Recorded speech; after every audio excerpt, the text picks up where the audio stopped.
دی پیغامونه خو نن زما ډیر دي.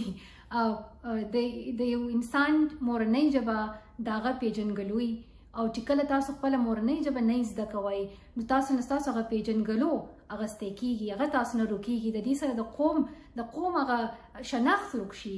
نو موږ له پښتنو لا پکار دی چې موږ خپله پښتو ژبه زده کوو، موږ پای کې کتابونه لولو. زموږ سره ډېر غټ غټ شاعران دي، زموږ سره حمزه بابا دی، غني خان دی، خوشحال خان خټک دی، نور هم داسې ډېر لوړ لوی نومونه دي، رحمان بابا دی.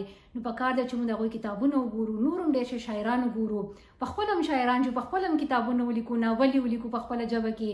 او عقل چې دی نو هغه صرف په انګلیش او په نور ژبو کې نه دی، عقل د هر یو قوم د هر یو ژبې حصه ده. نو په هغې باندې به ویاړ کوئ، په هغه به لولئ، هغه به زده کوئ. او نور چې کوم پښتانه دي، کوم چې په بهر ملکونو کې دي، هغوی ته زه دا ویل غواړم چې خپل په کور کې پښتو خامخا وایئ او خپل ماشومانو ته پښتو ښایئ، ځکه بیا دا وروسته زده کول ډېر ګران شي. او په وړوکوالي کې هم ماشوم چې دی نو هغه خپله ژبه ډېره زر زده کولی شي. او چې کله ماشومان واړه نو هغه صرف یوه ژبه نه، هغه بلکې ډېرې ژبې زده کولی شي، 5-6 ژبې ماشومان زده کولی شي.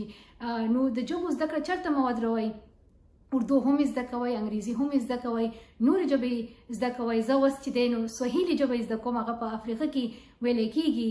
او د نورو ژبو سره د زده کړې سره د انسان ذهن کلاو شي، د انسان سوچ او فکر کلاو شي. نو بس د ژبو زده کړه جاري ساتئ، خپل په پښتو ژبه باندې ویاړ کوئ. نو زما هم دغه پیغام دی نن، او خاص طور ماشومانو ته، ماشومانو جنکو ته چې خپله ژبه زده کوئ، خپل تعلیم حاصلوئ، د نورو ژبو هم تعلیم حاصلوئ، او خپل د قوم نوم چې دی هغه روښانه کوئ.